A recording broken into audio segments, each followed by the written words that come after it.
হরে কৃষ্ণ। আজকে আমরা জানব গীতার দ্বিতীয় ভাগ সম্পর্কে। মানে আমরা 3, 6, 18 ভাগ করেছিলাম, মানে 3 ভাগ করেছিলাম। তো এই 3 ভাগের মধ্যে আজকে হচ্ছে দ্বিতীয় ভাগ, দ্বাদশ অধ্যায় পর্যন্ত।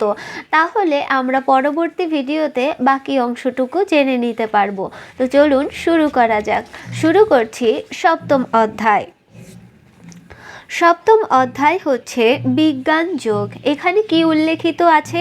পরম তত্ত্বের সম্বন্ধে বিশেষ জ্ঞান। পরম তত্ত্ব মানে কি? সেই পরম ঈশ্বর, সেই পরম ঈশ্বরের যে তত্ত্ব তাকেই বলা হয় পরম তত্ত্ব। পরমেশ্বর ভগবান শ্রীকৃষ্ণই পরম তত্ত্ব। এই যে আমি যে কথাটি বললাম সেটাই এখানে হুবহু লেখা আছে। সর্বকারণের পরম কারণ এবং জড় ও চিন্ময় উভয় বিষয়েরই প্রাণ শক্তি। দেখুন এখানে কি বলছে, ঈশ্বরঃ পরমা কৃষ্ণ সর্বকারণ কারণম। ভগবান শ্রীকৃষ্ণই হচ্ছে সর্বকারণের পরম কারণ এবং জড় এবং চিন্ময়, জড় জগৎ এবং চিন্ময় জগৎ এই উভয় বিষয়েরই প্রাণ শক্তি হচ্ছেন কে? ভগবান। অগ্রণী জীবাত্মাগণ ভক্তি সহকারে তার কাছে আত্মসমর্পণ করে থাকেন। কারা আত্মসমর্পণ করে? যারা অগ্রণী জীবাত্মাগণ রয়েছে তারা ভক্তি সহকারে ভগবানের কাছে আত্মনিবেদন করে, আত্মসমর্পণ করে। পক্ষান্তরে অধার্মিক মানে যারা অধার্মিক রয়েছে, যারা ধর্মকে মানে না, যারা ভগবানকে মানে না, তারা কি করে? সেই ধরনের জীবাত্মারা অন্যান্য বিষয়ের ভজনে তাদের মন বিক্ষিপ্ত করে থাকে। তো অন্যান্য বিষয়, জাগতিক বিষয়, সেই সব কিছুর বিষয়ের ভজনে আমরা কি করি? যারা অধার্মিক রয়েছে তারা কি করে? তাদের মনটাকে মনোনিবেশ করে, তাদের মনটাকে ওই দিকে চালনা করে, তারা ভগবত তত্ত্বের থেকে দূরে থাকে। তো এবার আসুন আমরা জানবো অষ্টম অধ্যায় সম্পর্কে। অষ্টম অধ্যায় কি আছে? অক্ষর ব্রহ্মযোগ, পরম তত্ত্ব লাভ। আজীবন পরমেশ্বর ভগবান শ্রীকৃষ্ণের চিন্তার মাধ্যমে এবং বিশেষ করে মৃত্যুকালে তার স্মরণ করে মানুষ জড় জগতের ঊর্ধ্বে ভগবানের পরম ধাম লাভ করতে পারে। এখানে কি বলা হচ্ছে? আজীবন কি করতে হবে? শ্রীকৃষ্ণের চিন্তা করতে হবে, চিন্তন করতে হবে, ভজন করতে হবে। কিন্তু আমরা কি করি? না, আমরা করি না। আমরা কি করি? আমরা বৃদ্ধ বয়সের জন্য সব কিছু ফেলে রাখি, যে সময় আসুক তারপরে আর সব কিছু হবে। তো সময় আসতে আসতে কাল চলে আসে, তারপরে কিন্তু আমাদের আর বসে থাকা হয় না, তারপরে আর আমাদের এই ভক্তি মার্গে অগ্রসারিত হওয়া হয় না। তাই জন্য বলা হয় সময় গেলে সাধন হবে না।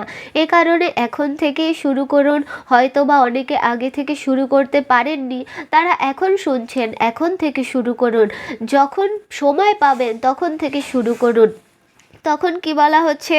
তার স্মরণ করে মানুষ জড় জগতের ঊর্ধ্বে, এই যে জড় জগতে আমরা বাস করি, এই জড় জগতের ঊর্ধ্বে ভগবানের পরম ধাম লাভ করতে পারে। তাই জন্য কি করতে হবে? মৃত্যুকালে ভগবত তত্ত্বের কথা চিন্তা করতে হবে, ভগবত তত্ত্বের কথা স্মরণ করতে হবে। তাহলেই আমরা সেই ভগবত তত্ত্বের কাছে পৌঁছাতে সক্ষম হব।